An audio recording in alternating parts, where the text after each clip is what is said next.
Don't move my shit, man. Ho, baby, what's your name? We got a special guest in the building. That's right. Tremaine. Hello, everybody. This is Trey Songz. Trey Songz faces a $11.2 million judgment. I ain't even supposed to talk about it, but I'm gonna talk about it. After failing to respond to a lawsuit stemming from a 2021 Las Vegas altercation. I got charged with felonious assault on a police officer. Right. Tyrell Dunn, a Capitol police officer, claims Songz assaulted him. They offered me a plea deal of probation.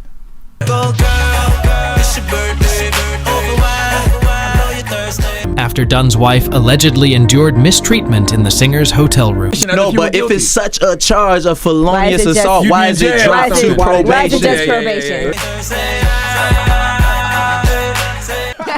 You can't further speak on those allegations. Allegedly.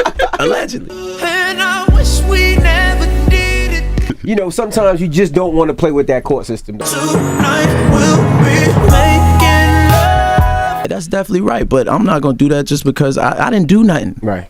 I didn't do nothing, touch nobody. Don't it feel good when I touch on it? Just randomly laying around with 20 women. Splash. Baby girl, that's your waterfall. You're not still at the point in your life where you just fucking girls for no reason, though, are you, Trey? I mean, sometimes. Ooh, I'm about to dive in. What if I told you Trey Songz wasn't just Mr. Steal Yo Girl, but Mr. Hide the Evidence, Mr. Pay Her Off, and Mr. Call My Lawyer? Because while most people remember Trey for the bedroom bangers and baby-making ballads, behind the scenes, there's a disturbingly long list of lawsuits, assault accusations, violent outbursts, and hushed-up scandals that make you wonder, is Trey Songz the next R. Kelly, just better at covering his tracks? From celebrity love triangles that ended in murder-suicides to women claiming he physically dragged them into cars, broke their phones, locked them inside his house, and worse, this is not just about one bad night. This is about a 15-year pattern of chaos that's been quietly swept under the rug by fans, by the industry, and by Trey himself. And somehow, he's still walking red carpets, posting thirst traps, and headlining concerts like nothing ever happened. So let's talk about it.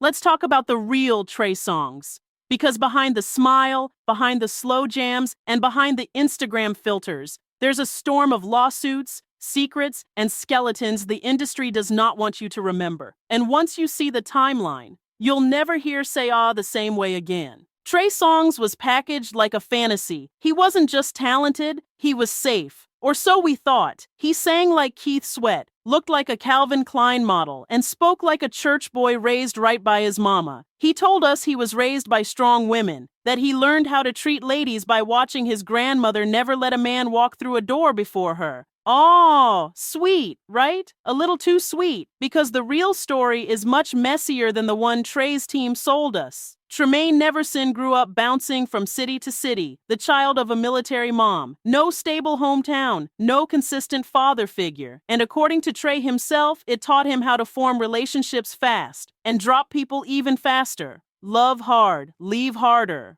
That's not just a lyric, that's his actual mindset. In high school, he was already catching heartbreak and STDs. He once admitted he got crabs as a teen. And when his first serious girlfriend cheated on him, he said it tainted how he saw love for years. That's the blueprint for a romantic R&B singer, or the origin story of a manipulative serial dater. After high school, Trey linked up with producer Troy Taylor and got shipped off to New Jersey, chasing the dream with nothing but a voice, a spiral notebook, and a hard shell. And shocker, the industry fell hard for him. He wrote songs for Patti LaBelle and Aretha Franklin before he even dropped an album. Aretha literally introduced his debut like he was royalty. Atlantic Records called him the most promising R&B artist in 60 years. The voice, the abs, the charm. It was all there. And so were the early warning signs. Even in those humble interviews, he hinted at a darker edge. He bragged about juggling 3 women in 3 cities, said he policed himself to avoid being self-destructive, which is just code for I've got demons, but I keep them on a leash most of the time. His breakout image? Sexy, smooth, respectful, the kind of guy who'd bring you roses, open the car door, and still make you blush 3 seconds into the song. But underneath that, Trey wasn't building a romantic legacy. He was building a brand, one that would protect him even when things started spiraling. Because as long as fans believed in Trey the lover, nobody would question Trey the fighter, the controller, or the accused. That's the illusion. And the industry loved that illusion. It made too much money. But illusions don't last forever. And what came next would shatter that sweetheart image into 1,000 court documents, red flags, and police reports. Let's be honest, the nickname Mr. Steal Your Girl was never just a cute lyric. It was a warning label. But nobody wanted to read the fine print. Because while Trey Songz built his brand on slow jams and seductive smirks, behind the scenes, there was something darker happening. Something way past bedroom antics. This wasn't just about R&B sex appeal. It was about control. When the music was playing, he was everybody's fantasy. But when the cameras stopped rolling, the stories started piling up, and they weren't sexy, they were disturbing. Let's talk about 2012, the year Trey was quietly linked to not one, but 2 separate murder-suicide cases. And no, we're not making this up. First, Cassandra Perkins, the girlfriend of NFL player Jovan Belcher. She attended a Trey Songz concert just days before she was tragically shot and killed by Belcher, who then took his own life in front of team officials. Rumors swirled that Belcher believed Cassandra was having an affair with Trey. Was it true? Maybe, maybe not. But Trey was mentioned in multiple gossip reports, and when he finally addressed it, all he said was, "As sad as it may be, it has nothing to do with me." That same energy, a few years later, 2014, dancer Stephanie Mosley and rapper Earl Hayes. Earl couldn't stop obsessing over Stephanie's alleged past with Trey. They'd had an affair 2 years earlier, and even though Earl forgave her, he reportedly kept bringing Trey's name up in fights. One morning, while FaceTiming with Floyd Mayweather, he ended her life, and then his own. Again, Trey wasn't directly involved, but 2 women, both allegedly connected to him, were gone under eerily similar circumstances. And both times, his name floated through the headlines, just long enough to raise eyebrows, before fading away. Coincidence? Maybe. But ask yourself this. How many times does a celebrity's name get attached to a violent tragedy before we start asking real questions? Because the pattern was forming, and it didn't stop there. His charm covered it up. His fans excused it. And the music industry, they stayed silent. Even as more women came forward with their own horror stories, some famous, some anonymous, the machine kept pushing him forward. Because Trey was profitable and problematic R&B stars, that's practically a business model. But behind every headline was the same theme: control, power, fear, from women being paid to stay silent, to women allegedly being locked inside cars, to women who said they were manipulated, grabbed, dragged, and assaulted. This wasn't some R&B Lothario gone wild. This was a man protected by fame, enabled by silence, and weaponizing his image to keep the truth buried, and the industry let him get away with it. For years. Here's the thing nobody wanted to say out loud. Trey Songz didn't just have women problems, he had a woman control problem. The charm? It was real, but it came with strings. And when those strings got pulled, they turned into ropes. Let's start with Keke Palmer, who had the courage to speak out way before it became trendy to call out male celebrities. According to Keke, she was invited to what she thought was a chill party at Trey's house. But then cameras came out, music started rolling, and suddenly, he wanted her in a music video. Without asking, without a contract, without consent. She literally said she had to hide in a closet to avoid being filmed. That's not normal party behavior. That's predator energy. And when the video dropped, she was in it. Keke said it wasn't just sneaky, it was sexual intimidation. Trey's response? He tweeted, "Baby girl bugging, point blank period, classic gaslighting." And instead of the industry rallying around Keke, she got mocked, doubted, and drowned out because Trey was still too valuable to cancel. But Keke wasn't the only one. Enter Savannah Waldrop, one of the most chilling allegations in his timeline. She says she had an on and off relationship with Trey, and when she got pregnant, his reaction wasn't shock. It was fury. According to Savannah, he paid her to terminate the pregnancy and told her to get it over with. And after that, it got worse. She says he gave her $25,000 over 5 months to keep quiet. But during one of their last encounters, she refused to hand over her phone. And what happened next is straight out of a Lifetime movie. She claims he dragged her into a car, locked the doors, broke her phone, and said no one was ever going to see her again. He allegedly punched her, tossed her ID and credit cards out the window, and held her hostage for 2 hours. Now pause. This isn't just a bad date. This isn't even typical celebrity scandal stuff. This is criminal, psychological, and dangerous behavior. But what did Trey do after this story hit the blogs? Nothing. No lawsuit, no press statement, no sit-down interview, just radio silence, because he knew silence was safer than denial. And the silence worked, because the music didn't stop, the tours didn't stop, the fans didn't stop screaming his name. Why? Because for every woman he allegedly hurt, there were still millions willing to pretend it never happened.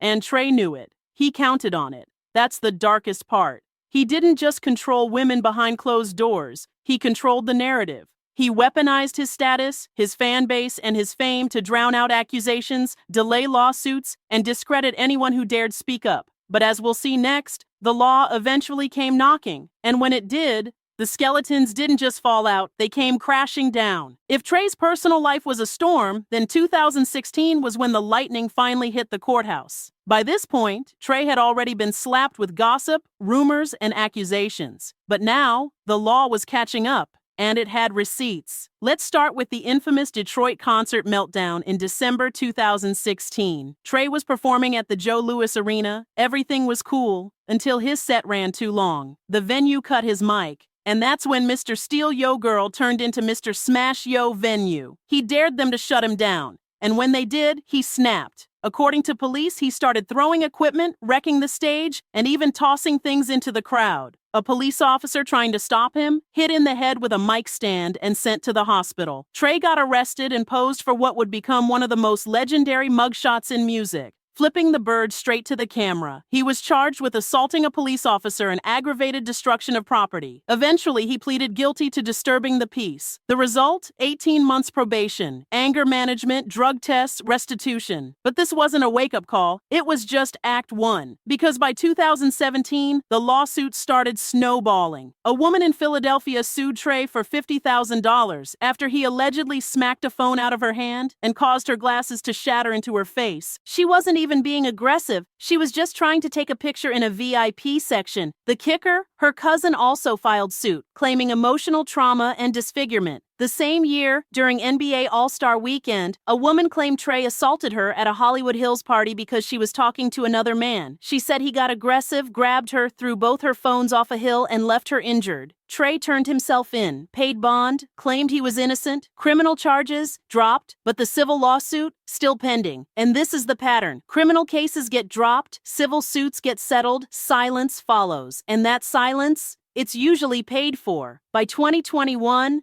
things got even darker. A bartender at a Cardi B event accused Trey of punching him in the head. Later that year, a woman claimed Trey assaulted her in a Las Vegas hotel during his 37th birthday celebration. Those charges were also dropped due to lack of evidence, but the accusations kept coming. In 2022, it escalated even further. One woman sued him for $10 million, another for $20 million, claiming he took advantage of her during a house party in 2016. That case was dismissed, but not because it wasn't credible. It was dismissed after quiet negotiations behind the scenes. You see the pattern yet? Trey wasn't beating the system. He was buying silence. And the lawsuits weren't just a few isolated cases. We're talking dozens of women, across multiple states, over the span of more than a decade. Still, fans kept defending him, labels kept funding him, and the music still playing. But the cracks were visible now, even to the industry. Because when your legal track record starts looking like a mixtape, eventually, someone's going to press play.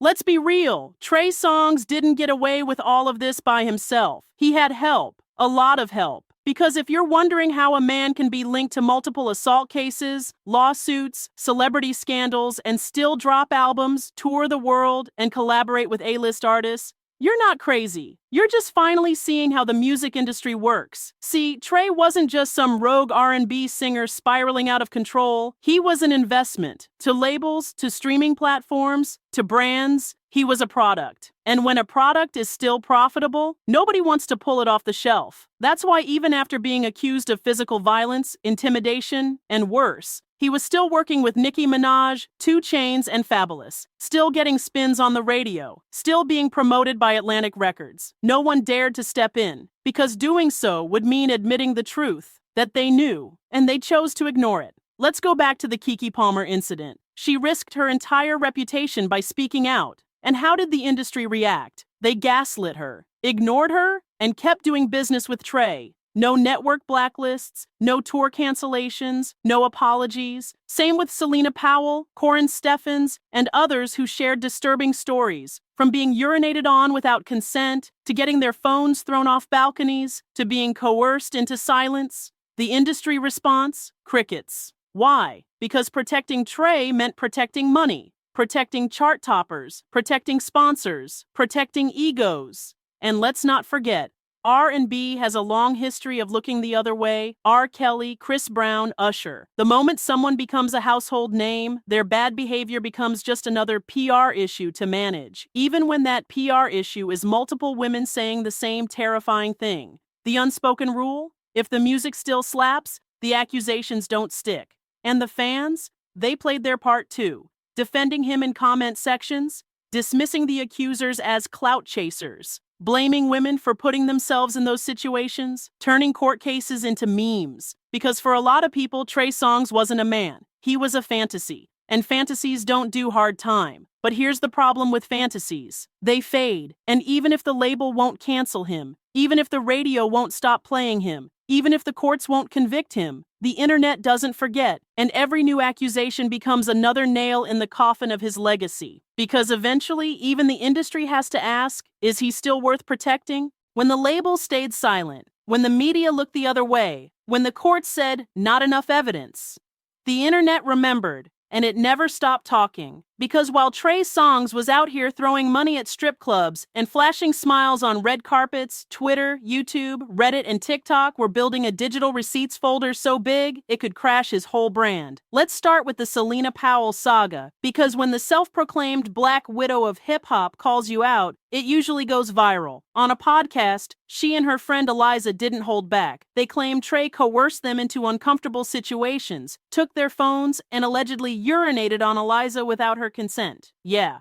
that's what was said. Then came Corin Steffens, the OG superhead herself. She echoed similar claims, saying Trey tried to do the same thing to her at her birthday party. This wasn't one woman whispering in a DM. It was a chorus of women telling the same story with the same disturbing pattern, and still, no criminal convictions, no public reckoning. But the internet didn't need a gavel. What it needed was content, and Trey gave them plenty of it. Clips of angry outbursts at shows, TMZ mugshots, court documents, interviews, screenshots, deleted tweets, lawsuit filings. Even fans started creating timelines and megathreads, documenting every accusation, every arrest, every shady settlement. The story was no longer controlled by PR teams. It belonged to the public now, and that's where Trey lost his grip. Because he could silence a woman with hush money. He could duck a lawsuit with a settlement. He could charm an interviewer and gaslight an audience, but he couldn't stop screenshots. He couldn't untag himself from a viral clip. He couldn't block the millions of people who were finally connecting the dots, the R&B prince of the 2010s. By the 2000s and 20s, he had become a walking cautionary tale, trending for all the wrong reasons. Now every time his name trends, people aren't asking about a new album.